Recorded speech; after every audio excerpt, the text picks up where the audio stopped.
Elon Musk ने फिर दी Trump को खुली चुनौती। भारत ने ट्रंप के सीजफायर दावों की खोली पोल। मुहर्रम के बाद ईरान इजराइल में फिर होगी जंग के बाद ईरान ने ईमेल्स को बनाया हथियार। नेतन्याहू ट्रंप की उम्मीद गाजा में होगा सीजफायर। नमस्कार, मेरा नाम है शालिनी और आप देख रहे हैं द न्यूज़ 15। स्वागत है आपका हमारे खास प्रोग्राम दुनिया के हालचाल में। चलिए नजर डालते हैं इन बड़ी खबरों पर विस्तार से। डोनाल्ड ट्रंप और एलन मस्क के बीच जून 2025 से शुरू हुआ झगड़ा अब दुश्मनी में बदल गया है और इसका मुख्य कारण है ट्रंप का बिग ब्यूटीफुल बिल। ये बिल 4 जुलाई तक पास करने की तैयारी है और सीनेट ने इसे मंजूरी दे दी है। बिल में सीमा सुरक्षा, रक्षा और ऊर्जा उत्पादन के लिए खर्च बढ़ाने और स्वास्थ्य सेवा व पोषण कार्यक्रमों में कटौती का प्रस्ताव है। यह 2017 के टैक्स कट कानून का विस्तार है जो 2025 में खत्म होगा। ट्रंप का कहना है कि ये बिल अमेरिका के हित में है, लेकिन इससे गरीबों और दिव्यांगों की स्वास्थ्य सेवाएं प्रभावित होंगी, खासकर ग्रामीण अस्पताल। टैक्स सीमा को 10,000 से 40,000 डॉलर करने से मिडिल क्लास और अमीरों को फायदा होगा, लेकिन देश का कर्ज और वित्तीय घाटा बढ़ेगा। एलन मस्क ने इस बिल को विनाशकारी बताया और कहा कि यह अमेरिका की अर्थव्यवस्था को बर्बाद करेगा।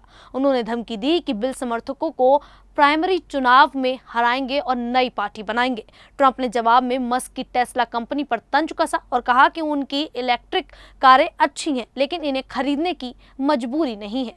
ट्रंप ने मस्क को दक्षिण अफ्रीका लौटने तक की बात कही। इस बिल से ग्रीन एनर्जी को नुकसान होगा, जिससे टेस्ला जैसी कंपनियों को बड़ा झटका लगेगा। ये बिल आर्थिक, सामाजिक और तकनीकी क्षेत्रों में बड़ा असर डालेगा। वहीं भारत और पाकिस्तान के बीच हाल के संघर्ष को खत्म करने का श्रेय अमेरिकी राष्ट्रपति डोनाल्ड ट्रंप लेना चाहते हैं।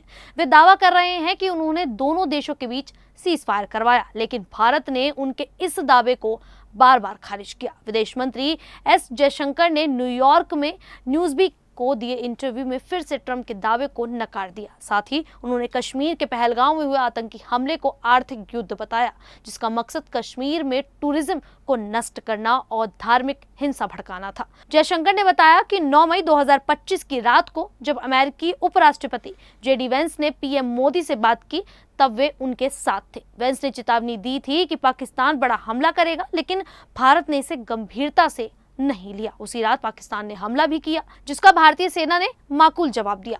अगली सुबह अमेरिकी विदेश मंत्री मार्को रूबियो ने जयशंकर को बताया कि पाकिस्तान बातचीत को तैयार है। बाद में Pakistani DGMO major general Kashif Abdullah ने भारतीय समकक्ष लेफ्टिनेंट जनरल राजीव घई से सीजफायर की बात की। जयशंकर ने कहा कि पहलगाम हमला कश्मीर की अर्थव्यवस्था और टूरिज्म को निशाना बनाने की साजिश थी, जिसमें धार्मिक हिंसा भड़काने का भी इरादा था। वहीं ईरान और इजराइल के बीच 12 दिन की जंग के बाद 24 जून 2025 को अमेरिका और कतर की मध्यस्थता से सीजफायर हुआ, लेकिन दोनों देशों के बीच तनाव अब भी बना हुआ है और जंग कभी भी दोबारा शुरू हो सकती है। दोनों देशों के बयानों से लगता है कि वे फिर से हमले की तैयारी कर रहे हैं। अमेरिका ने भी चेतावनी दी है कि अगर ईरान ने अपना परमाणु कार्यक्रम जारी रखा तो उस पर हमला हो सकता है। हाल ही में कुछ घटनाएं बताती हैं कि मुहर्रम के बाद जंग फिर से शुरू हो सकती है। ईरान की सेना के प्रवक्ता अब्दुल फजल शेखरची ने कहा कि ईरान कभी भी जंग खत्म करने के पक्ष में नहीं रहा और इजराइल पर भरोसा नहीं करता। उन्होंने चेतावनी दी कि अगर इजराइल ने दोबारा हमला किया तो ईरान की सेना पहले से ज्यादा ताकतवर जवाब देगी।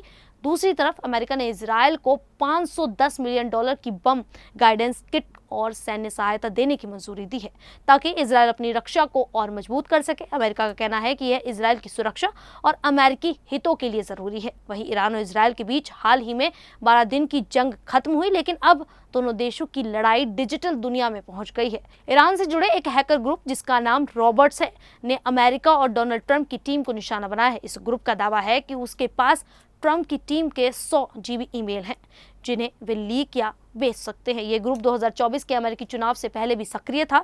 तब उसने ट्रंप की टीम के कुछ लोगों के ईमेल हैक किए और मीडिया को लीक किए थे।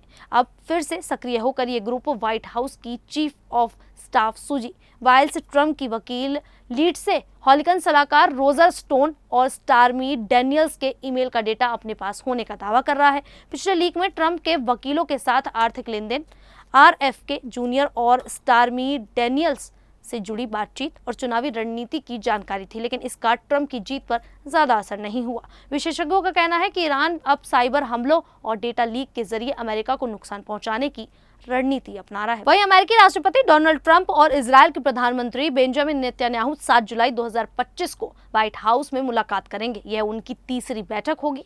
दोनों गाजा में इजरायल हमास जंग में सीजफायर और बंधकों की वापसी पर चर्चा कर सकते हैं। व्हाइट हाउस की प्रेस सचिव कैरोलिन लेविट ने कहा कि नेतन्याहू ने ट्रंप से मिलने की इच्छा जताई है। नेतन्याहू के सलाहकार रॉन डॉमर भी अमेरिका में व्हाइट हाउस के अधिकारियों से मिल रहे हैं। ट्रंप गाजा में युद्ध विराम के लिए दबाव बना रहे हैं। उन्होंने 29 जून 2025 को अपने सोशल मीडिया प्लेटफॉर्म ट्रुथ पर लिखा, गाजा में समझौता करें, बंधकों को वापस लाएं। ट्रंप ने नेतन्याहू पर इजरायल में भ्रष्टाचार के आरोपों पर हैरानी जताई। उन्होंने ट्रुथ सोशल पर लिखा कि नेतन्याहू पर लगे आरोप बेतुके हैं और यह एक पॉलिटिकल विच हंट है।